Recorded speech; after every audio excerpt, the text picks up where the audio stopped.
Hello प्यारे बच्चों और प्यारे मित्रों, कैसे हैं सब लोग। दूसरा चैप्टर स्थिर वैद्युत विभव तथा धारिताकार रिवीजन लेक्चर, पहला लेक्चर है ये। ठीक है, अब यहाँ पर सबसे पहले हम शुरू करते हैं कि क्या कॉन्सेप्ट हमें हमारे पास होना चाहिए बेसिक में इस चैप्टर को समझने के लिए, और किस पर कहाँ कहाँ सवाल बनता है, ये हमारा फोकस होता है। और देखिए, बेसिक एक ही होता है, चाहे वो कंपटीशन का बेसिक हो, चाहे वो बोर्ड एग्ज़ाम का बेसिक हो, बेसिक बेसिक ही होता है। और ये ध्यान रहे कि हम लोग क्या करते हैं कि जब बोर्ड परीक्षाओं की तैयारी करते हैं तो हम बेसिक बातों पर ध्यान कम देकर बहुत सारे सवाल हल करने लगते हैं। न्यूमेरिकल पे न्यूमेरिकल के जा रहे हैं, न्यूमेरिकल पे न्यूमेरिकल के जा रहे हैं। तो ये सब ना करें। जब भी आपको टॉपिक पढ़ें, उस टॉपिक के अंदर वहीं पर जितने भी न्यूमेरिकल आपको करने हैं उस टॉपिक के साथ में करें। पहले सारे डेरिवेशन बना लिए और उन्हें भूल गए, फिर न्यूमेरिकल पे ट्राई मार रहे हैं, ये सब ना करें। जब रिवीजन हो रहा हो तब आप प्रॉपरली हर डेरिवेशन के साथ लगे हुए उस पर आधारित जो भी न्यूमेरिकल हैं या जो कंसेप्ट है उसके साथ ही कर लो उसको। ये बेटर तरीका होता है। हालांकि हम कहीं कहीं बार ये सलाह दे देते हैं कि ये बेटा ये डेरिवेशन बना ले सारे, ठीक है, पहले इन्हें याद कर ले। वो तब होता है जब बिल्कुल कुछ याद नहीं है, डेरिवेशन में कुछ भी याद नहीं है, तो फिर ठीक है एक बार पहले डेरिवेशन बना लो, उसके बाद डेरिवेशन के साथ फिर न्यूमेरिकल जोड़ते जाना है। ये तरीका भी होता है। लेकिन चूंकि यहाँ पर हम अपने फुल कोर्स में हैं और हम जानते हैं कि हमने पहला पढ़ लिया सारा सब कुछ, तो इसलिए क्या करना है कि टॉपिक के साथ ही कंसेप्ट को जोड़ के रखना है। इसी चीज़ से रिवीजन करना है। रिवीजन सवालों से नहीं करना है, ये सवाल आया, ये सवाल आया, ये सवाल आया, सवालों को इकट्ठा नहीं करना है। सवालों को क्या होता है, सवालों को इकट्ठा करते हैं, उनके उत्तरों को इकट्ठा करते हैं, उनके हल याद करने की कोशिश करते हैं, और पेपर के टाइम में जब पेपर देने बैठते हैं ये चीज़ भयंकर रूप से धोखा देती है, सब गायब होने लगता है फिर। तो क्या करें, जो भी टॉपिक है उसके साथ जो भी सवाल है वहीं पे उसको अच्छे से तैयार करें, टुकड़ों में ना तोड़ें उसको। ठीक, चलिए शुरू करते हैं। स्थिर वैद्युत विभव तथा धारिता। अब इसमें लिखा है, देखिए, स्थिर वैद्युत विभव तथा धारिता। इसमें स्थिर वैद्युत बलों के कार्य, ये पहला टॉपिक है जो हमें समझना बहुत ज़रूरी है, जो हमसे छूटा रहता है अक्सर। स्थिर वैद्युत बलों के कार्य, ये पहला टॉपिक है हमारा।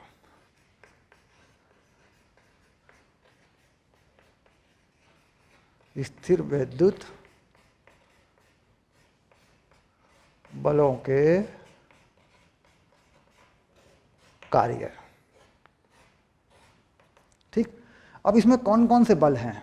कूलाम के नियम के आधार पर बल है, या गॉस के प्रमेय से आया हुआ कोई विद्युत क्षेत्र है ना, ये है। इसमें 3 तरह के बल मैंने लिए हैं, और इसके अलावा भी अगर कुछ आता है तो आप इस आधार पर आसानी से कर सकते हैं। देखिए, सबसे पहले हम क्या लेते हैं, मैंने 3 तरह के बल इसमें लिए हैं। तीनों को अलग अलग करके मैं फटाफट आपको समझा देता हूँ कि ये चीज़ कैसे काम करती है। ठीक, सबसे पहले मैं ले लेता हूँ 2 आवेशों को। ये एक आवेश ले लिया मैंने Q1, और एक आवेश ले लिया मैंने Q2, और इनके बीच की जो दूरी ली मैंने वो ले ली मैंने R, ऐसे। ठीक, दूसरे में मैंने लिया कोई लाइन चार्ज, यानी एक रेखा में सरल रेखीय चार्ज जो होता है आपने पढ़ा होगा, इसके कारण एक विद्युत क्षेत्र होता है। यहाँ पे कितना होता है विद्युत क्षेत्र का मान, ये होता है E बराबर lambda 2 pi epsilon not R, ये दूरी होती है R। ठीक, और ये क्या होता है, रेखीय आवेश घनत्व है। ठीक, लीनियर चार्ज डेंसिटी, यानी इसकी एकांक लंबाई पर कितना आवेश है ये होता है। पाई एप्सिलॉन नॉट को आप जानते ही हैं। इसके बाद अगर किसी शीट को देखा जाए बच्चों, कोई शीट ले लें चार्ज की, ऐसे, ये कोई प्लस चार्ज ले लें और कोई शीट ले लें, शीट से कोई दूरी ले लें यहाँ पे R, ऐसे, और यहाँ पर कोई आवेश रखें या उस पर कोई कार्य करें, तो यहाँ पर विद्युत क्षेत्र होता है E upon sigma upon 2 epsilon not. यानी वह 3 तरह के महत्वपूर्ण विद्युत क्षेत्र हैं ये, जिनमें कार्य होता है।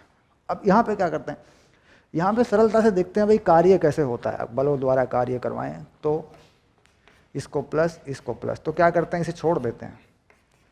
मान लीजिए इसे चलने के लिए छोड़ देते हैं Q2 को, तो कार्य देखना है हमें, तो क्या करेंगे, देखिए R कभी भी आर के घटने में विस्थापन नहीं लगाना, आर के बढ़ने में विस्थापन लगता है हमेशा।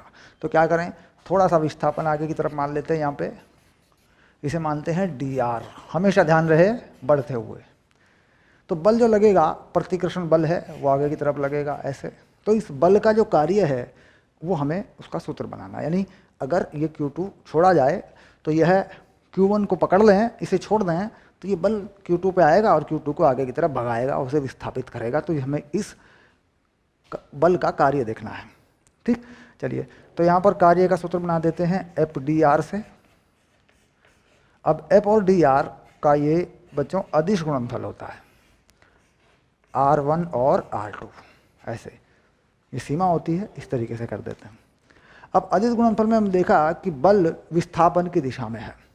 जैसे कि मैंने कहा कि विस्थापन यानी R में विस्थापन बढ़ोतरी के साथ लेना, बढ़ाते हुए लेना, तो विस्थापन को पीछे तो ले नहीं सकते।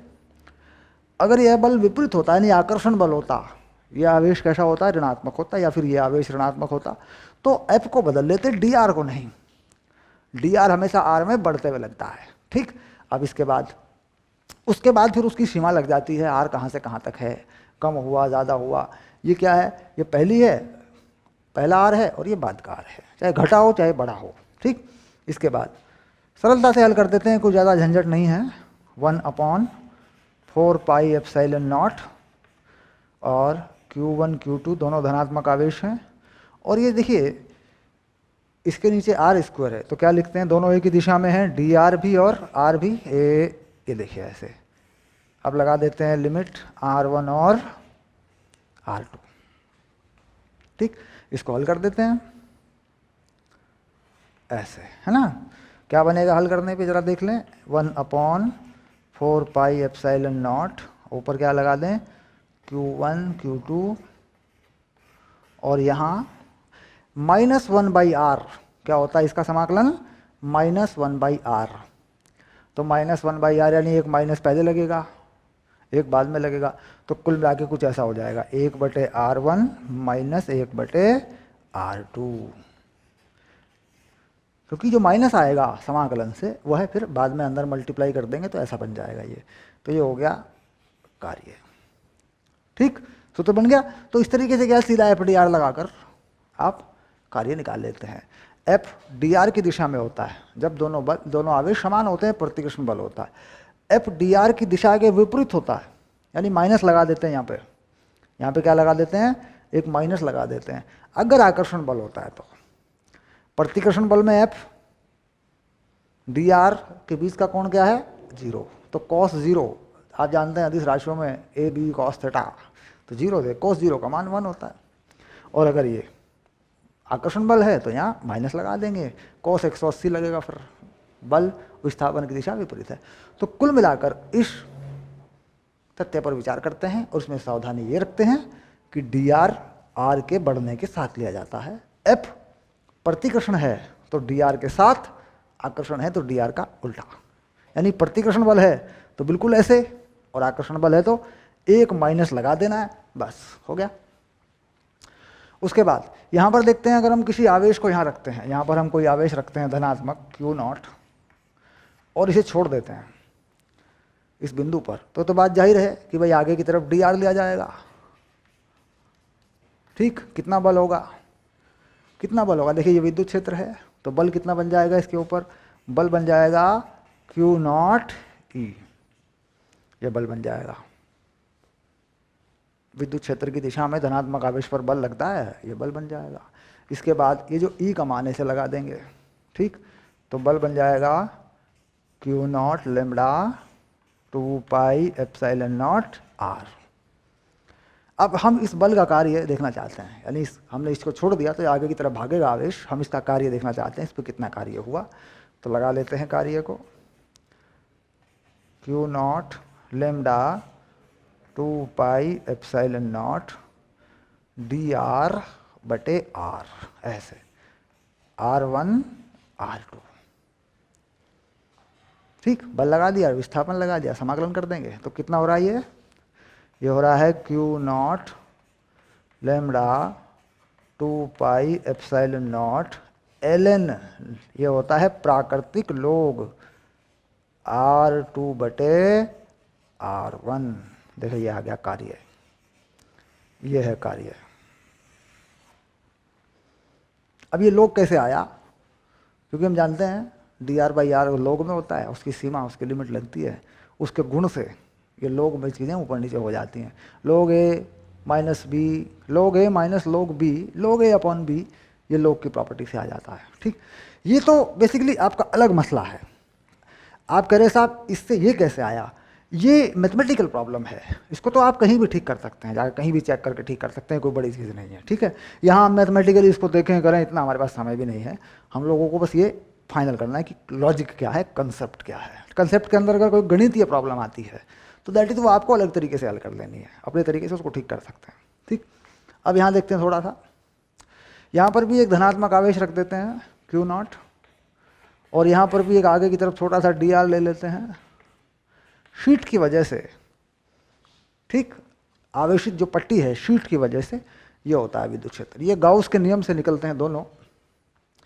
ठीक, और ये है ये बिंदु आवेशों वाला, इसमें तो कोई बात ही नहीं है। तो कुल मिला के ये कार्य जो है हम बता रहे हैं, कितना बल लगेगा? Q0 sigma upon 2ε0। क्योंकि देखिए विद्युत क्षेत्र क्या है? Sigma upon 2ε0। आवेश कितना है? Q0, तो विद्युत क्षेत्र आवेश को गुणा करते ही बल आ जाएगा, आगे की तरफ होगा। विद्युत क्षेत्र की दिशा धनात्मक आवेश से परे को होती है, धनात्मक आवेश भी है, आगे बढ़ गया, तो इसी को कर देंगे dr। ऐसे देखिए, इसमें कोई dr का इंटीग्रेशन का या समाकलन का झंझट नहीं है।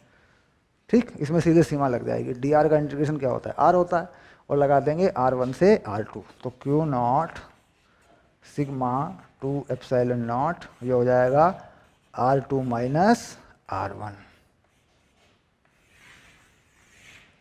ठीक, यानी R1 कहाँ? पहली लिमिट है, ये रही R1, और ये R2। कोई R1 उसके बाद कोई R2, पहली सीमा क्या है? R1, उसके बाद कोई R2। ठीक, दैट इज ऐसे ही इसमें कोई पहली सीमा R1 पे है, दूसरी कोई R2 है, और बिल्कुल ऐसा ही इसमें पहले कोई R1 है, बाद में कोई R2 है। ठीक, दैट इज बिल्कुल एग्जैक्ट। तो ये तीन तरह के कार्य हैं, इन तीन तरह के कार्यों को बिल्कुल दिमाग में रखें, ध्यान में रखें। ये बड़े काम आते हैं, बोर्ड परीक्षा में भी बहुत काम आते हैं, प्रतियोगी परीक्षा में भी बहुत काम आते हैं। बड़े काम की चीज़ है ये बेसिक से जुड़ी हुई चीज़ है। ठीक, इनको निकाल के पक्का कर लें, कंफर्म कर लें। ठीक, अगर कहीं आपको लगता है यार मेरा गणित कमज़ोर है, कहीं कहीं गणित की समस्या है, तो उसके तरीके होते हैं। भाई समाकलन की सीमा मैंने एक लगा दी, तो ये सर कैसे लगा दी, होता है इन चीज़ों में। तो बेसिक में जाकर थोड़ा बहुत इधर उधर से किताब से देख के कैसे सीमा लगाते हैं समाकलन की, वो सब चीज़ें सीख के इनको अच्छा कर लो, बस इन्हें तैयार कर लो तुम। ठीक है, चलिए, ये हो गया तीनों बलों का कार्य। अब मैं अगले टॉपिक पे आता हूँ।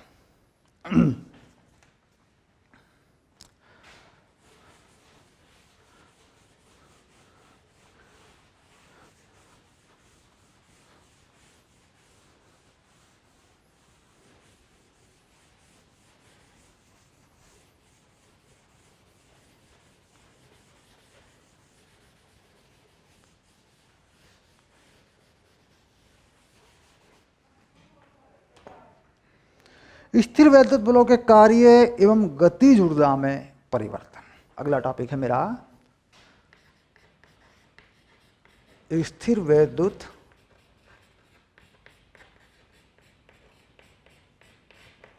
बलों के कार्य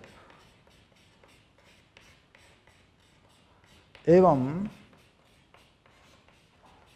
गतिज ऊर्जा में परिवर्तन।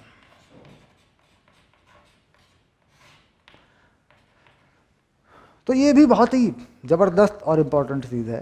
ठीक, इसको भी हमें अच्छे से क्लियर करना है। तो इसके छोटा सा उदाहरण हमें ले लेना होता है। हम जानते हैं कार्य ऊर्जा का जो प्रमेय है वह है कार्य बराबर गतिज ऊर्जा परिवर्तन। अगर कोई कार्य होता है तो वो क्या करता है? गतिज ऊर्जा में परिवर्तन करता है। इसको प्रतीकों के रूप में लिखते हैं तो ये बन जाता है डेल्टा के, कार्य डेल्टा के। ठीक, अब यहां पर जो कार्य है कोई भी करे, हम करें या कोई और बल करे, उससे क्या होता है? गतिज ऊर्जा बढ़ जाती है, उल्टा करेंगे तो घट जाती है। यानी दिशाओं का ये फ़र्क होता है। अब देखिए इसका छोटा सा उदाहरण लेके बताऊंगा ताकि ये सीधा दिमाग में घुस जाए, याद हो जाए, हमारे दिमाग में चला जाए एकदम डायरेक्ट, और एकदम से जैसे पेपर में आता है फटाक से हम इसके कंसेप्ट को लगा सकें। मान लीजिए हमारे पास ये शीट है और इसका हम जानते हैं कि जो विद्युत क्षेत्र है इस दिशा में यहाँ पे, वो E जो है वो है सिग्मा अपॉन एप्सिलॉन नॉट 2। ये गाउस के प्रमेय से आता है। सिग्मा क्या है? पृष्ठीय आवेश घनत्व है, आवेश का पृष्ठ घनत्व है, यानी एकांक क्षेत्रफल पर फैला हुआ आवेश। और ये माना जाता है कि जो शीट है ये अनंत है, ठीक, और ये पतली है, तब ये बात लागू हो जाती है, ठीक। अब यहाँ पर मैं क्या करता हूँ, एक आवेश को मैं यहाँ से छोड़ता हूँ, जिस आवेश का मान है धनात्मक या पॉजिटिव Q और इसका द्रव्यमान है m, और यहाँ पर मैं इसे विराम अवस्था पे छोड़ देता हूँ, यानी u जो है इसका 0 है। प्रारंभिक वेग क्या बच्चों? 0 है। यहाँ पे छोड़ देता हूँ इसको, और यहाँ आगे की तरफ चलता है। कहता है यहाँ जब चला गया, इसने एक दूरी तय की d, जब यहाँ चला गया तो इसमें कितनी चाल आ गई है, ये हमें बताना है। बड़ा ही लॉजिकल, बड़ा सीधा सा, सरल सा, और बड़ा काम आता है, बड़ा इंपॉर्टेंट कॉन्सेप्ट है। तो कार्य कौन करेगा? जब हमने याद रख के इसको छोड़ दिया, कोई गुरुत्वाकर्षण नहीं, कोई अन्य बल नहीं, कुछ नहीं, सीधा विद्युत बल है इस सीट की वजह से। तो कार्य कौन करेगा? यही करेगा, ये विद्युत क्षेत्र कार्य करेगा। इसका कार्य गतिज ऊर्जा में बदल जाएगा। कितना कार्य करेगा ये? ठीक, अब देखिए प्रतिकर्षण बल है, इधर को करेगा, यानी विस्थापन की दिशा यही है dr, ठीक, और ये कोई r है, यानी शीट से कोई दूरी है, ठीक। तो क्या करें? कार्य बना लें, कार्य बना लें F। कितना F लगेगा? Q कितना विद्युत क्षेत्र है? Sigma upon 2 epsilon not. ये बन गया देखो बल, विद्युत क्षेत्र गुणा आवेश, और dr ऐसे समाकलन करें r1 r2, तो ये हो गया Q सिग्मा 2 एप्सिलॉन नॉट, ये हो गया r2 माइनस r1, ठीक। अब यहाँ मान लीजिए इस पूरी दूरी को मैं क्या मान लूँ? r2 मान लूँ, और जब पहली दूरी थी यहाँ तक की, इसे क्या मान लूँ? इसे मान लूँ r1। तो r2 माइनस r1 क्या है? कितना विस्थापन हुआ है? d है, उसे यहाँ लगा देता हूँ मैं, ठीक। तो यानी कार्य मैंने बना लिया Q सिग्मा 2 एप्सिलॉन नॉट और d, ये कार्य बना लिया मैंने। ये विद्युत क्षेत्र का कार्य हो गया या विद्युत बल का कार्य हो गया। अब मैं क्या करता हूँ, इसे गतिज ऊर्जा के परिवर्तन के बराबर कर देता हूँ। mv² minus 1/2 mq², half mv² minus half mv², ये गतिज ऊर्जा का परिवर्तन है। अब चूंकि मुझे पता है कि u जो है वो 0 है, u कैसा है? 0 है, तो ठीक है, u को 0 लगा दूंगा मैं। तो यहाँ से इस चीज को हल करने से देखो मुझे v का मान प्राप्त हुआ। 2 काट दिया पहले मैंने, v आ गया q sigma d upon m epsilon not का वर्गमूल, ये मेरा उत्तर आ गया, ठीक। तो कार्य से गतिज ऊर्जा कहीं भी किसी भी केस में लगा के निकाल सकते हैं। सीधा उसका समाकलन करो, कार्य देखो, गतिज ऊर्जा में परिवर्तन के बराबर कर दो, उत्तर निकाल दो, खत्म, ठीक। सीधा लग जाता है, बिल्कुल कोई झंझट नहीं, सवाल को पढ़ के टेंशन लेने की कोई जरूरत नहीं, सीधा लगेगा, ठीक। चलिए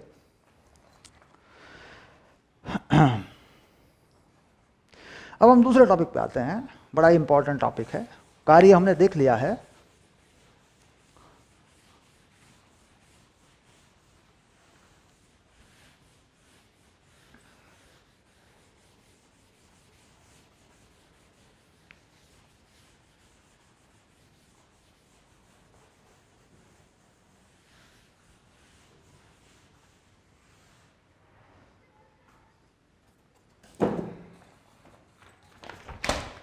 अगला टॉपिक है हमारा स्थिर वैद्युत विभव।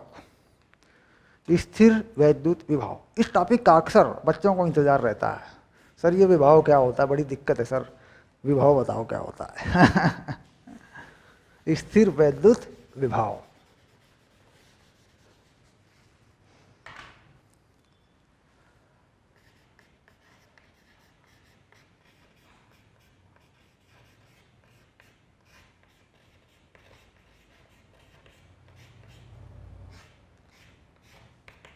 यानी इलेक्ट्रोस्टैटिक पोटेंशियल। बड़ी इंपॉर्टेंट बात है और ये बेसिक है, ये मान के चलो कि विभव को मतलब पक्का कर लेना इलेक्ट्रोस्टैटिक पोटेंशियल।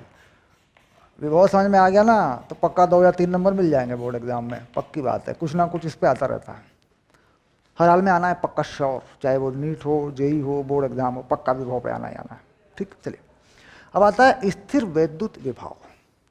विभव का मतलब होता है अनंत से, मान लिए अनंत ले लें,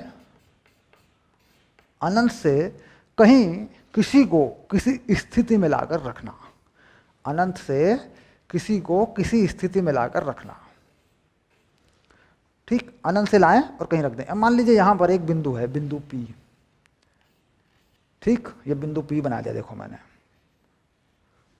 ठीक, तो बिंदु P का विभव यानी विभव जो भी होगा वह किसी पॉइंट का होगा, बिंदु का होगा, किसी स्थिति पर होगा और अनंत से किसी को लाके रखना है। अब यहाँ पे क्या करते हैं, यहाँ पर एक आवेश ले लेते हैं, एकांक आवेश जिसे हम कहते हैं Q0 धनात्मक, और इसको अनंत से लाके यहाँ रख देते हैं, किसी भी रास्ते से इस बिंदु P पर रख देते हैं। ठीक, तो Q0 का मान क्या है, Q0 का मान है +1 कूलम। ठीक, तो अनंत से 1 कूलम आवेश को किसी स्थिति पर लाकर रखने में किया गया कार्य उस स्थिति का विभव होता है। तो क्या लिख दें परिभाषा, किसी एकांक धनावेश को अनंत से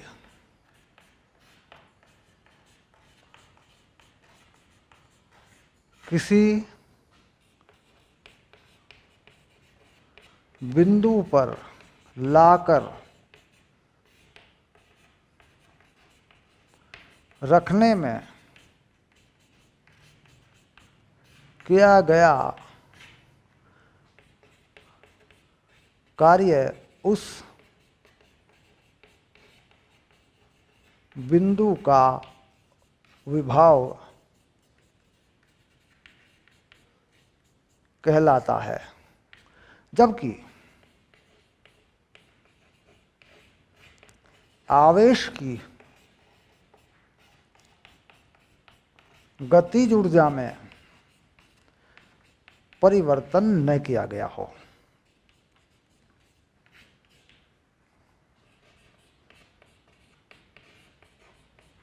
न किया जाए, ऐसे लिख देते हैं।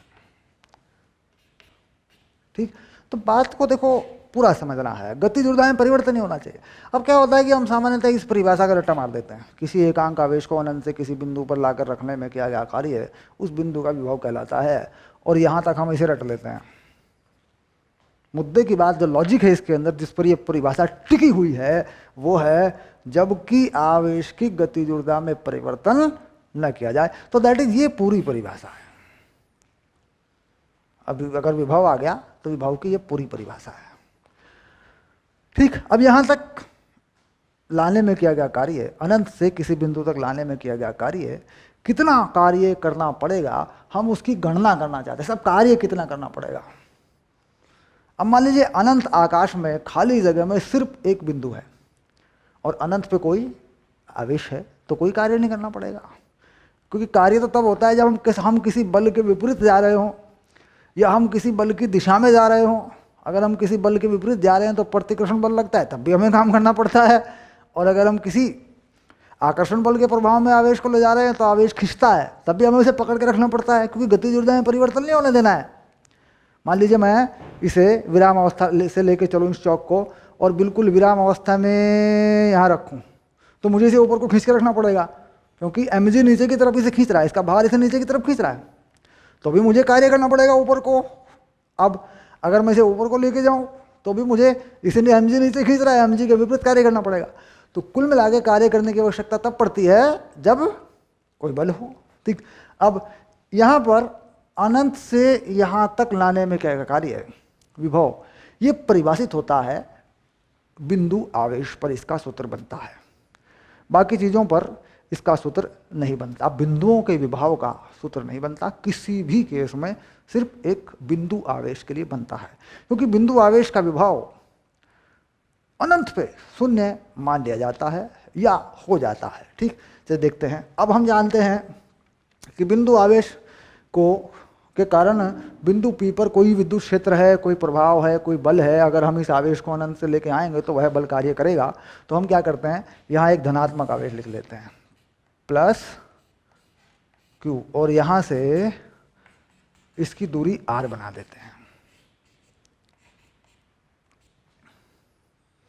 ठीक, अब हम क्या करते हैं, इस एकांक आवेश को अनंत से लाके यहाँ रखते हैं। अब देखो दिक्कत हो जाएगी हमें, मान लीजिए हम अनंत से लेके चलें इसको, ठीक, और यहाँ तक लाएं तो हमें इसे धक्काना पड़ेगा, धक्का देना पड़ेगा, क्योंकि ये धनात्मक आवेश है और ये भी एक धनात्मक आवेश है जिसका मान हमने 1 कूलम माना हुआ है।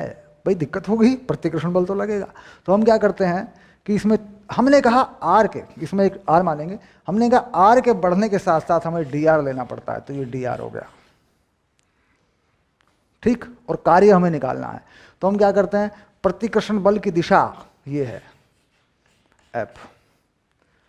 भाई आर बढ़ रहा है, क्यू से पी को आर लिया, तो डी आर को इस तरफ नहीं ले सकते हम, डी आर को उल्टा, मतलब डी आर को उल्टा नहीं ले सकते पीछे की तरफ, हमें डी आर को और एफ की दिशा को यहाँ पर एक करना है। क्यों? क्योंकि डी आर तो हमें लेना ही धनात्मक है और एफ कैसा है, इस आवेश का प्रतिकर्षण बल है, तो गतिज ऊर्जा में परिवर्तन नहीं होने देना है। तो हम उतना ही कार्य कर लेंगे जितना कि इसका स्थिर वैद्युत बल कार्य करेगा, जितना कार्य स्थिर वैद्युत बल करेगा उतना ही हम कर देंगे विपरीत दिशा में, तो वही हो जाएगा विभव। अब आगे देखते हैं कितना आता है। तो यानी कार्य हो गया एफ डी आर, एफ कितना है 1/4 pi epsilon not Q Q not R square D R. ऐसे इसे हल कर लेंगे, Q Q not 4 pi epsilon not, समाकलन से आ गया -1/r, और लिमिट सीमा कहाँ से कहाँ तक इसको ले जाया गया। ठीक, अब वो सीमा लगा देंगे, अनंत से r तक लाया गया। कहाँ तक लाए? अनंत से r तक। तो क्या करेंगे, यहाँ अनंत लिख देते हैं, यहाँ r लिख देते हैं।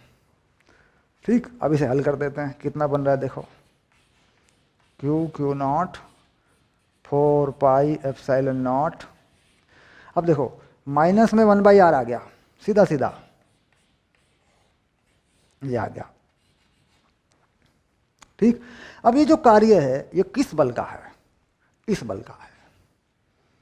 हमें उल्टा कार्य करना है, क्योंकि ये बल इतना कार्य करेगा। अगर हम अनंत से इसको यहाँ ला के रखें तो ये बल इतना कार्य करेगा।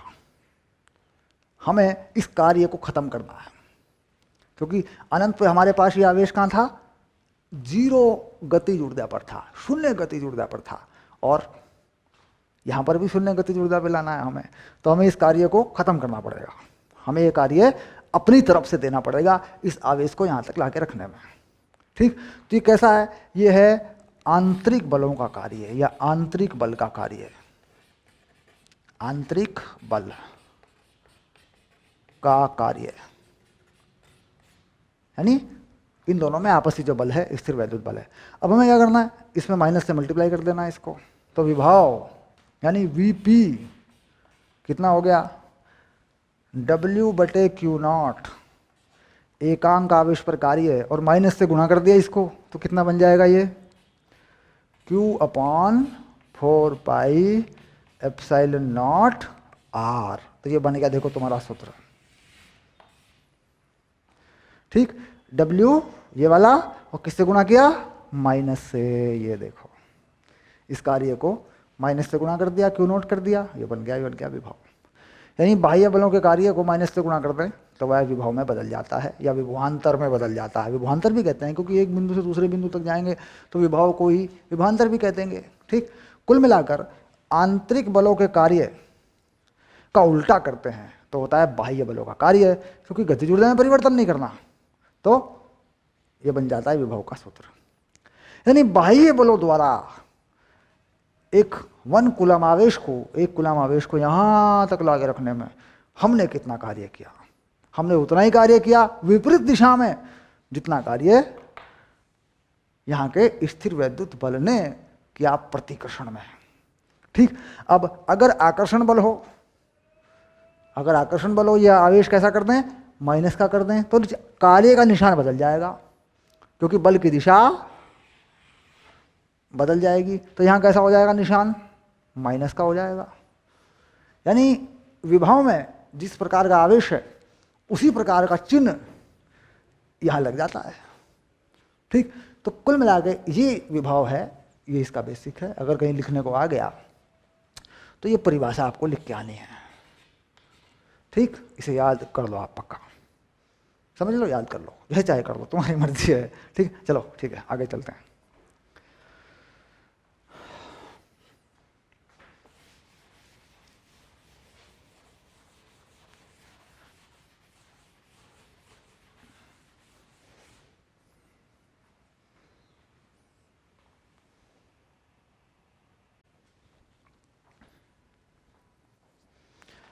ओके बाय, आगे अपने अगली क्लास में। अभी हम परिभाषित करते हैं थोड़ा सा विभव और विभवांतर के बारे में बात करते हैं। थोड़ा विभवांतर के बारे में देखते हैं कि भाई हमने कहा कि बिंदु आवेशों पर मतलब के लिए ही एक बिंदु पर विभव परिभाषित होता है, बाकी के लिए क्या परिभाषित होता है, बाकी के लिए परिभाषित होता है विभवांतर, यानी विभव नहीं। विभव परिभाषित तब होगा जब एक विभव को अनंत पर शून्य मान लिया जाए तब। तो शून्य मानेंगे किसमें, बिंदु आवेश में, क्योंकि बिंदु आवेश में विद्युत क्षेत्र आर के साथ घटता घटता घटता जाता है। तो इसका मतलब हो जाता है कि वहाँ पर अनंत पे जाके उसका प्रभाव बहुत ही कम शून्य के बराबर हो सकता है, या हो जाता है तो वहाँ पर जीरो मान लेते हैं, बाकी में नहीं मान सकते। ठीक, चलिए आगे चलते हैं। अब देखते हैं विभवांतर कैसा। तो देखिए यहाँ पर बड़ा इंपॉर्टेंट कंसेप्ट बता रहा हूँ। मान लीजिए हमारे पास कोई प्लस चार्ज है और एक दूसरा हमारे पास माइनस चार्ज, यानी पॉजिटिव और नेगेटिव चार्ज, धनात्मक और ऋणात्मक आवेश। अब अगर मैं इस आवेश के कारण यहाँ इस बिंदु पर विभव देखता हूँ, यहाँ बिंदु P पर, और इस दूरी को R मानता हूँ, ठीक, और यहाँ पर दो बिंदु मानता हूँ, बिंदु A और बिंदु B। देखो इस कंसेप्ट को समझ लेना। तो विभव जो है यहाँ पर जो परिभाषित होगा विभव, वो कितना होगा, VP Q अपॉन 4 पाई ε0 R। यह आवेश कैसा है, धनात्मक है। इसी प्रकार अगर मैं इस आवेश में मान लेता हूँ, यहाँ कोई बिंदु P मान लेता हूँ और यहाँ बिंदु A मान लेता हूँ, यहाँ बिंदु B मान लेता हूँ, यहाँ तक की दूरी को R मान लेता हूँ, तो VP जो इसमें परिभाषित होगा वो होगा -Q अपॉन 4 पाई ε0 R। ठीक, अब मान लीजिए हम A से B पे जाते हैं। बिंदु A व B के विभव, बिंदु A और B के विभव कैसे होंगे। अब देखिए A में दूरी कम है, हम जानते हैं RB बड़ा है RA से। इसे क्या मान लें दूरी को, इसे मान लेते हैं RA और इसे मान लेते हैं पूरा दूसरे को RB, इसे मान लेते हैं RB। पक्का, ये तो कर सकते हैं।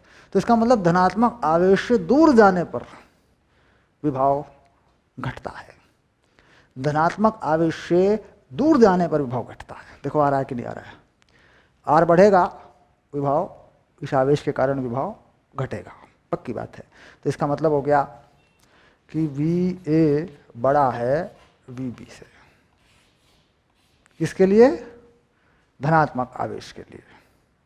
ठीक, इसका मतलब विद्युत क्षेत्र की दिशा में जाने पर, देखो विद्युत क्षेत्र की दिशा कैसी होती है, विद्युत क्षेत्र की दिशा धनात्मक आवेश से बाहर की तरफ होती है। तो विद्युत क्षेत्र की दिशा में जाने पर विभव घटता है। तो इसका मतलब हो गया, इस बात को याद कर लेंगे, बड़ा काम आएगी ये तुम्हारे। विद्युत क्षेत्र की दिशा में जाने पर विभव घटता है।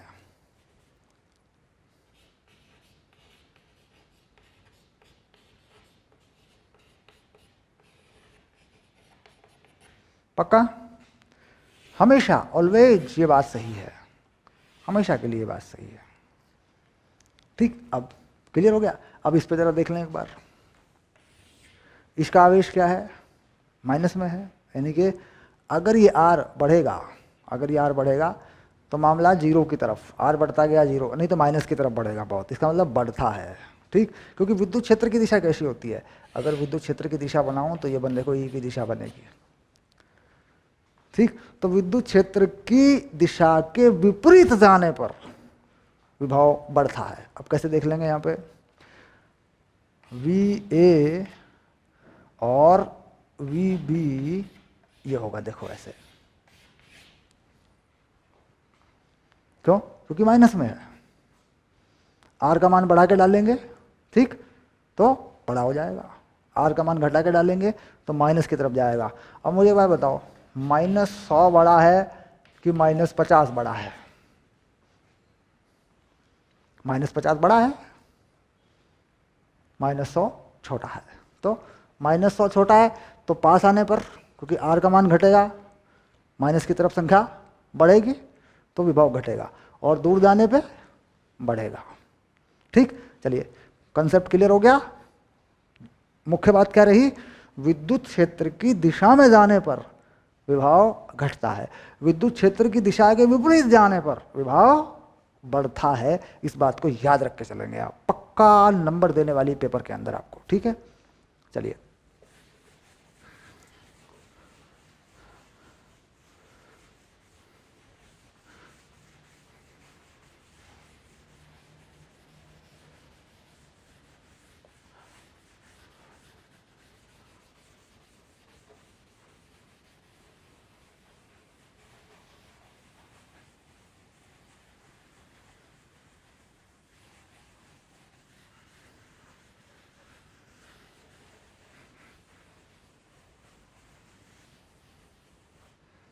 अब विभव एवं विद्युत क्षेत्र के बीच में क्या संबंध है? विभवांतर एवं विद्युत क्षेत्र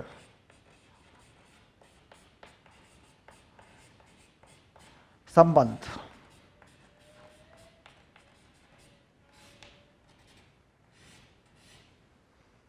ठीक, बनाना आसान है, आसानी से बन जाएगा, कोई बड़ी चीज़ नहीं है। चलिए बना के दिखा देता हूँ।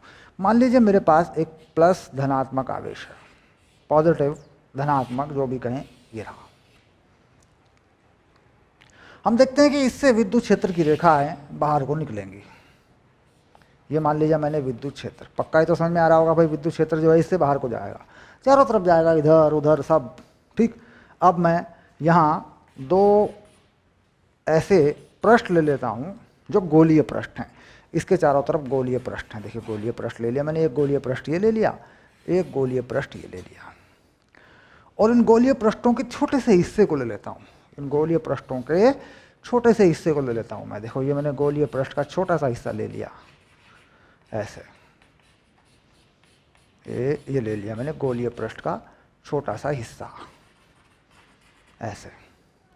और ये भी मैंने गोलीय पृष्ठ का छोटा सा हिस्सा ले लिया बच्चों, ये देखो ये रहा, ये भी ले लिया मैंने गोलीय पृष्ठ का छोटा सा हिस्सा। इन दोनों गोलीय पृष्ठों के बीच में मैंने एक थोड़ा सा विस्थापन लिया dr, और यहाँ से पहले गोलीय पृष्ठ का लिया मैंने r, ये वाला। ठीक, तो अब क्या है? कार्य विद्युत बल का कार्य। तो यहाँ पर मैं एकांक आवेश को, इस Q0 बराबर 1 + 1 कूलम को यहाँ से यहाँ ले जाता हूँ, यहाँ से यहाँ ले जाता हूँ, या अपने आप जाता है। तो ये कार्य कौन करेगा? धनात्मक आवेश करे, यहाँ छोड़ दूँ मान लीजिए मैं, तो अपने आप चला जाएगा, प्रतिकर्षण बल लगेगा। विभव कहता है कि जितना कार्य ये विद्युत बल करेगा, यहाँ से यहाँ तक जाने में जितना कार्य करेगा, अगर मान लीजिए मैं धनात्मक आवेश को यहाँ छोड़ दूँ तो यहाँ तक पहुँच जाएगा प्रतिकर्षण बल के कारण। जितना कार्य विद्युत बल करेगा उतना ही कार्य आपको करना पड़ेगा उल्टी दिशा में, तो कुल मिलाकर वो हो जाएगा विभव का अंतर। तो कितना कार्य करेगा ये विद्युत बल? ये करेगा E और डॉट dr, ई और डी आर की दिशा एक ही है, इसी दिशा में ई है, इसी दिशा में डी आर है, क्योंकि ये बेसिक है कि आर को बढ़ते हुए डी आर लेना है। तीसरी बार मैं बता रहा हूं, ओके। अब ई डी आर और ये आवेश कितना है, क्यू नॉट। तो अगर मैं इस क्यू नॉट आवेश को यहां इसके साथ लगा दूं तो देखो बच्चों बल बन गया एफ डी आर। ये किसका कार्य है, ये इस विद्युत बल का कार्य है। मुझे इसका उल्टा करना है, क्योंकि मैं अनंत से लेके आता हूं विभव में, अनंत से आवेश के पास लाता हूं मैं, ठीक। तो मुझे इधर को लाना है। कुल मिला के ये बन गया माइनस और ये बन गया डीवी, क्योंकि स्थिर विद्युत बल के कार्य को माइनस से गुणा कर दूं तो क्या बन जाएगा, विभवांतर, या विभव के द्वारा, विभव के अंतर के द्वारा किया गया कार्य, एकांक आवेश पर किया गया कार्य, जिसे हम विभवांतर कह देते हैं। अब इस क्यू नोट को क्या लिख दूं, 1 लिख दूं, DV minus E dot D R. देखो कितना सरल हो गया ये लो, क्यू नोट को कितना लिख दिया, क्यू नोट लिख दिया 1 कूलम प्लस में। तो ये है विद्युत क्षेत्र और विभवांतर का संबंध। अब यहां के विभवांतर को क्या मानूं, यहां से यहां विस्थापन हुआ, डी आर को मैंने क्या करना है, हम प्लस लेके चलते हैं। तो यहां के पहले आर को क्या मान लूं, इसे मान लूं R1, और इस बाद वाले आर को क्या मान लूं, इसे मान लूं R2, ठीक। तो सीमाएं लगा देता हूं, विद्युत क्षेत्र की दिशा में पहला ये हो गया R1 और ये हो गया R2, ठीक। अगर ये R2 छोटे बड़े हों, कम ज़्यादा हों, तो बदल सकते हैं, सीमा बदल सकते हैं। ये बेसिक है, इसमें जैसी सिचुएशन है आप कर सकते हैं। अब इस पर मैं एक उदाहरण दूंगा आपको, भाई इसे लगाना कैसे है। ये तो देख लिया भाई, संबंध आ गया, लगाना कैसे, देखो मैं लगा के दिखा देता हूँ आपको।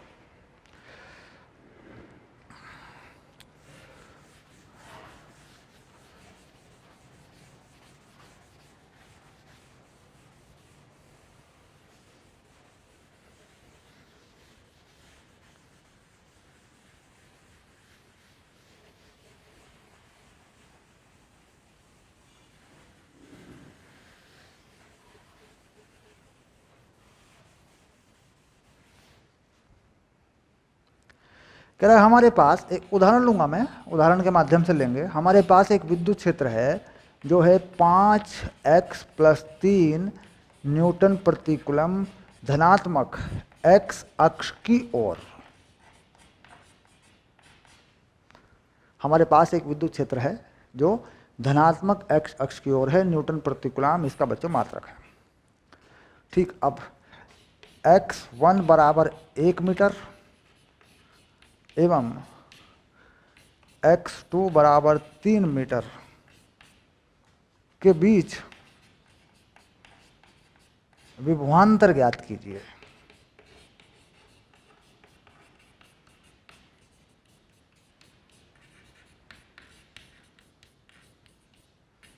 ठीक, यदि x1 पर विभव V1 हो तथा x2 पर विभव V2 हो, तो V1 माइनस V2 एवं V2 माइनस V1 ज्ञात कीजिए।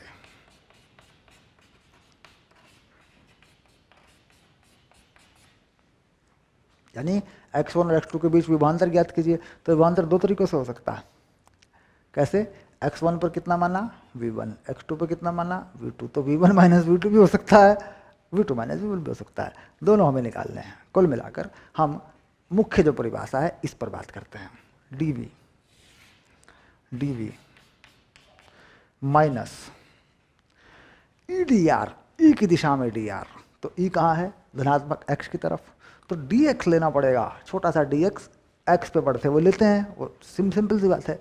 तो e dx दोनों, क्योंकि e भी धनात्मक x अक्ष पर है और dx तो धनात्मक x अक्ष पर होना ही है। हम ये कहा था कि भाई अगर कोई, यहाँ जाते हैं थोड़ा सा, इस चीज़ को समझना बड़ा ज़रूरी है। मान लीजिए कोई x अक्ष है तो dx को आगे की तरफ लेना है बच्चों, पीछे की तरफ नहीं। हाँ, ये बात अलग है कि ई कैसे है, धनात्मक एक्स अक्ष पर। अगर ऋणात्मक पे होता तो माइनस लगा देते ई के साथ, यहाँ पे एक, ये माइनस तो फॉर्मूले का है। Okay done. चलिए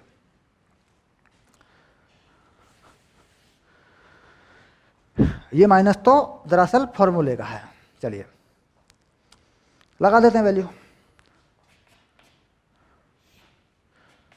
5x प्लस 3dx। ठीक है, समाकलन कर देते हैं। ठीक, अब यहाँ पे मुझे सीमा लगानी है कहाँ से कहाँ तक, तो मैं क्या करता हूँ, x1 से x2 लगा देता हूँ, x1 से x2। ठीक, x में बढ़ती हुई सीमा लगा देता हूँ, तो ये हो जाएगा, देखो समाकलन 5x² / 2 प्लस 3x और सीमा लगा दी x1 से x2। ठीक, और यहाँ v2 माइनस v1 लिखना पड़ेगा मुझे, v2 माइनस v1, क्योंकि यहाँ संगत सीमाएं होती हैं, समतुल्य सीमाएं होती हैं। x1 पे कितना विभव है, v1, x2 पे कितना विभव है, v2, ऐसे लिखना है। तो बात समझ में आ गई होगी। समाकलन में वैल्यू लगा देंगे, x1 का मान कितना है 1, x2 का मान कितना है 3, समाकलन को हल कर लेंगे तो v2 माइनस v1 आ गया। अब v1 माइनस v2 चाहते हैं, माइनस से गुणा कर देंगे। ठीक, माइनस से गुणा कर देंगे तो v1 माइनस v2 भी आ जाएगा। कुल मिलाकर समझने के लिए ये लॉजिक काफी है। ओके, चलिए आगे चलते हैं।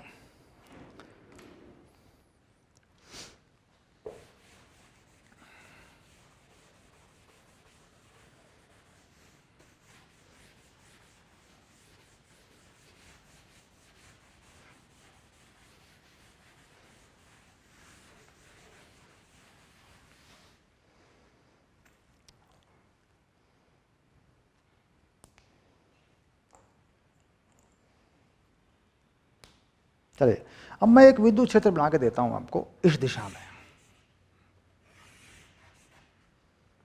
इस दिशा में एक विद्युत क्षेत्र है जिसका मान है E0। ठीक, बड़ा प्रसिद्ध क्वेश्चन है, बड़ा बढ़िया कॉन्सेप्ट क्लियर करने वाला है। और यहां पर एक त्रिभुज के 3 बिंदु दिए हुए हैं ऐसे, यह है A, यह है B और यह है C। और इन भुजाओं की लंबाइयां दी हुई हैं बच्चों, यह है 4 मीटर और यह है 3 मीटर। ठीक, लिख देता हूं, AB कितनी है 4 मीटर और BC कितनी है 3 मीटर। ठीक, सवाल पूछे गए हैं तुमसे कुछ, VA minus VB, VB minus VC और VA माइनस VC, ये हैं वो विभव। ठीक, ये पूछे गए हैं। ओके, यहाँ पे उल्टा कर ले, मान लीजिए VC माइनस VA ये लो, VB माइनस VA ये लो, यहाँ भी करते हैं VC माइनस VB ये लो। भाई प्लस माइनस हो सकता है, दिक्कत क्या है। तो ये सारे सवाल जो है इसी चीज़ पर है। ठीक, अब इसके हिसाब से देखो निकाल देता हूँ, पहले वाला निकाल के दिखा देता हूँ।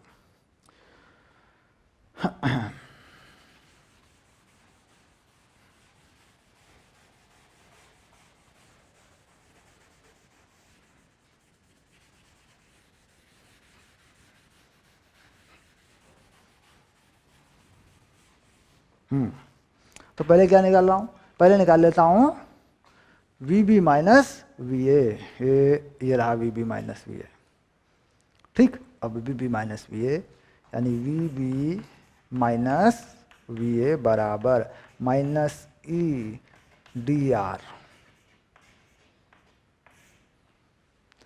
ठीक, अब A से B तक का विस्थापन, क्योंकि ये क्या है, ये प्रारंभिक बिंदु है और ये अंतिम बिंदु है। A से B तक का वह विस्थापन जो विद्युत क्षेत्र की दिशा में हो, तो A से B तक का वह विस्थापन जो विद्युत क्षेत्र की दिशा में हो वो 4 मीटर है। ये नहीं है, ये भी नहीं है, 4 मीटर है। ठीक, सीधा 4 लगा देता हूं। विद्युत क्षेत्र कितना, ई नॉट, विस्थापन कितना 4 माइनस, लो आ गया उत्तर, V B minus V A बराबर -4 ई नॉट, आंसर। ठीक, तो V B minus V A कितना आया, बताओ बताओ बताओ बताओ, ये आ गया, देखो विभवांतर निकालना सीख लो, बड़ा मजा आ जाएगा एकदम। ये आ गया -4 ई नॉट। ठीक, अब देखो विद्युत क्षेत्र की दिशा में जाने पर विभव घटा कि नहीं, वीबी का विभव वी से कम हुआ कि नहीं, याद आ रहा है, ओके ठीक है। अब और निकाल देते हैं,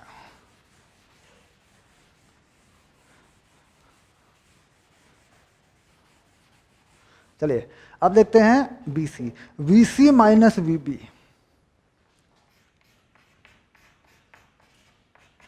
माइनस ई डी आर, ई डॉट डी आर ऐसे कर देते हैं, ठीक है। अब ई नॉट कितना है, मतलब हमें ई नॉट है तो नो प्रॉब्लम, ई नॉट तो ई नॉट है सर, ये आ गया।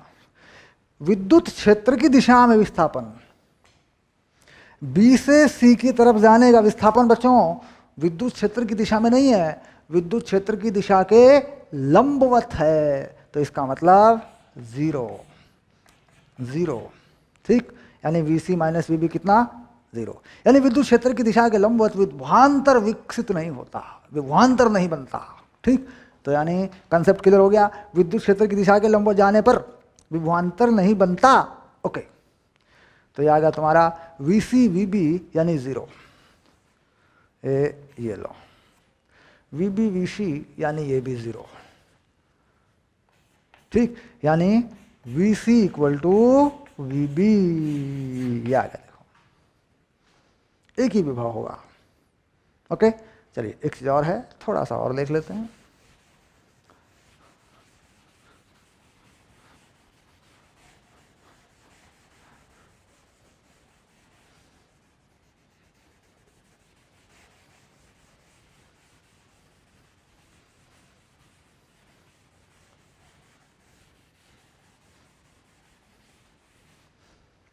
अब कौन बचा, A C, V C minus V A minus E naught D R, ठीक, ई नॉट यानी विद्युत क्षेत्र की दिशा में विस्थापन। अगर यहां से यहां आते हैं, ठीक, तो दो विस्थापन होते हैं, एक होता है ए से बी, एक होता है बी से सी। तो जो बी से सी है वो काम नहीं करता, उससे कोई मतलब नहीं है, तो विद्युत क्षेत्र की दिशा में यहाँ से यहाँ तक जाने में कितना विस्थापन है 4, क्योंकि ये विस्थापन कैसा है, ये लंबवत है, तो 4 ही लगेगा, यानी -4 ई नॉट, ठीक, ओके। अब वी सी माइनस वी ए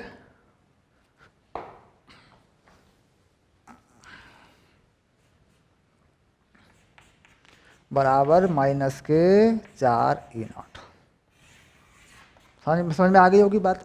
भाई अगर मैं इस पूरे विस्थापन को देखूं, ये पूरा विस्थापन कितना आएगा 5 मीटर, लेकिन ये 5 मीटर का विस्थापन विद्युत क्षेत्र की दिशा में नहीं है, विद्युत क्षेत्र की दिशा में तो 4 मीटर है, इसमें 3 मीटर तो विद्युत क्षेत्र के लंबवत है, उसे नहीं लेगा मैं, विद्युत क्षेत्र की दिशा में कितना विस्थापन है बस सी तक आने में, ठीक, तो कितना है 4 ही है, समकोण त्रिभुज है, ओके डन, यही आ गया, ठीक।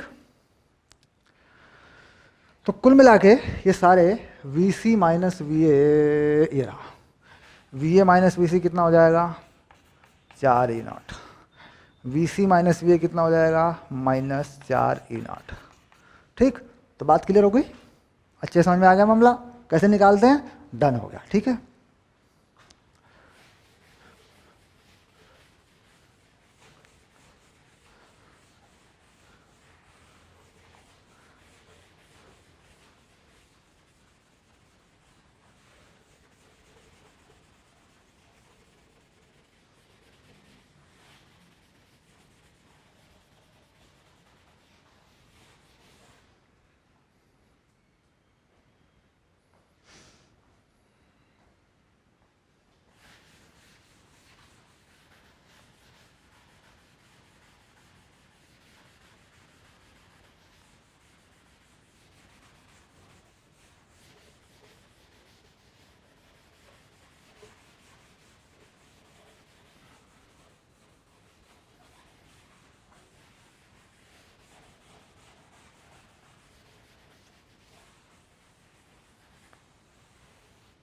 अब अगला टॉपिक, अगली बात, बहुल आवेशों के विभव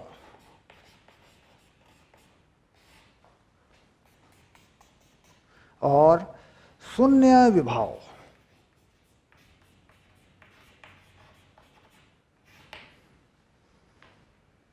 दो बातें हैं, बहुल आवेशों के विभव या बहुल आवेशों के कारण किसी बिंदु पर विभव। तो बहुल आवेशों के कारण विभव यानी Q1 कोई आवेश, Q2 कोई आवेश, Q3 कोई आवेश और यहाँ कोई बिंदु P, यहाँ से ये दूरी R1, यहाँ से ये दूरी R2, यहाँ से ये दूरी R3, ये बिंदु P है ना। तो बिंदु P पर विभव Vp कितना होगा 1/4 pi epsilon not Q1 by R1 plus 1/4 pi epsilon not Q2 by R2 plus 1/4 pi epsilon not Q3 by R3 plus plus plus plus plus. ठीक, लेकिन आवेशों का चिन्ह लगता है, आवेशों का चिन्ह लगता है, चिन्ह काम करेगा क्योंकि कार्य है, कार्य में प्लस माइनस होता ही है। ठीक, चलिए अब शून्य विभव कहता है दो आवेश है मेरे पास, एक आवेश है मेरे पास प्लस 20 माइक्रोकूलम और एक आवेश है मेरे पास माइनस में माइनस 5 माइक्रोकूलम। दोनों को मिलाने वाली रेखा पर विभव शून्य कहाँ पर होगा, दोनों के बीच की दूरी 5 मीटर है। दोनों को मिलाने वाली रेखा पर विभव कहाँ पर शून्य होगा, शून्य विभव की बात हो रही है। अब यानी कि हम देखें भाई जोड़ दें विभव शून्य कहाँ पर होगा, एक का विभव कैसा होता है प्लस में, एक का विभव कैसा होता है माइनस में। ठीक, तो कहीं ना कहीं बीच में कोई ऐसा पॉइंट आएगा, मान लीजिए पॉइंट P है, इस पॉइंट P पर यहाँ से मान लेते हैं इसे x पे और दूसरा आवेश से कितने पे पड़ जाएगा, ये पड़ जाएगा 5 माइनस x पे। तो मान लो P पे जो है विभव शून्य है। तो कुल मिला के हम क्या करते हैं Vp इक्वल टू 0 और किसके बराबर कर देते हैं इसको, दोनों का 1/4 pi epsilon not plus 20 microcoulomb बटे कितनी दूरी है 20 माइक्रोकूलम से यहाँ पे इस पॉइंट P की x। देखिए आवेश का चिन्ह लगा प्लस, दूसरे का विभव इसमें जोड़ देते हैं 1/4 पाई एप्सिलॉन नॉट, इसमें कैसा निशान है माइनस, तो माइनस लगेगा, माइनस 5 माइक्रोकूलम और दूरी कितनी बचेगी 5 माइनस x। बस ये जो चीज़ है ये क्या हो रही है, ये हो रही है 0 हो रही है, यानी 0 के बराबर कर देंगे इसको। ठीक, तो 0 के बराबर करने के लिए क्या करते हैं, सीधा मैं बराबर का निशान यही लगा देता हूँ, ये लो 0 बराबर ये लो। ठीक, अब इसमें कुछ कटे पिटेगा, अब जैसे ये है माइक्रो कट जाएगा, 4 पाई कट जाएगा, ये 5 से 20 कट जाएगा तो हो जाएगा 4/x और 1/5 माइनस x, ऐसे आ जाएगा। देखो ये ठीक, इसे हल कर लो, इसमें क्या है, इसमें तो कुछ ज़्यादा खर्चा नहीं है, इसमें कुछ ज़्यादा खर्चा थोड़ी करना है। ये आएगा देखो, ये हो गया 20 minus 4x equal to x, 5x बराबर 20, x बराबर 4 मीटर। ये लो, यानी यहाँ से इस x का मान कितना आ रहा है 4 मीटर। 4 मीटर पर विभव दोनों आवेशों के कारण शून्य होगा। ध्यान रहे मोस्ट इंपॉर्टेंट है, इस कंसेप्ट का एनसीईआरटी बड़ी सिफारिश करती है, इसकी एनसीईआरटी बड़े गहरे में लेती है इस चीज़ को, विभव शून्य को।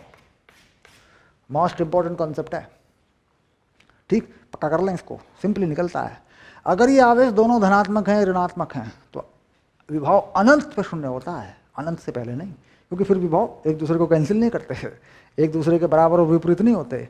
अगर दोनों आवेश धनात्मक हैं या दोनों आवेश ऋणात्मक हैं तो विभव अनंत पे शून्य होता है, उससे पहले नहीं। ठीक,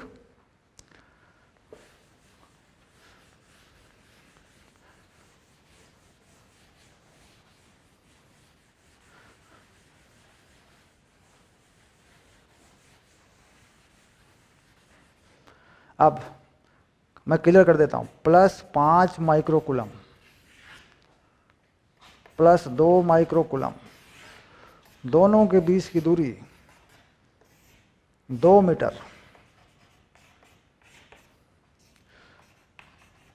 शून्य, विभव शून्य कहाँ होगा ये लिख देता हूं। विभव शून्य कहाँ होगा? तो बच्चे क्या करते हैं, लगा लेते हैं इसमें, सर इससे यहाँ से x पे मान लेते हैं और फिर लगा लेते हैं बराबर दोनों को। नहीं नहीं नहीं, ऐसा नहीं है, दोनों आवेश धनात्मक हैं। तो विभव अनंत पर शून्य होगा, क्योंकि हम जानते हैं एक बिंदु आवेश का विभव शून्य कहाँ पर है? अनंत पर है। दूसरे का कहाँ पर है? अनंत पर है। अगर दोनों को जोड़ देंगे तो शून्य ही आएगा, शून्य प्लस शून्य इक्वल टू शून्य, तो इसलिए अनंत शून्य होगा। अगर इन आवेशों को माइनस माइनस कर दूं, यानी नेगेटिव नेगेटिव कर दूं, कंसेप्ट को तैयार कर लो बच्चों, अब अभी भी अनंत पे ही होगा, क्योंकि अब विभव कैंसिल नहीं हो रहे। तो दोनों आवेशों को मिलाने वाली रेखा पर विभव शून्य तभी होता है जब वो विपरीत होते हैं, एक पॉजिटिव होता है और एक नेगेटिव होता है। डन।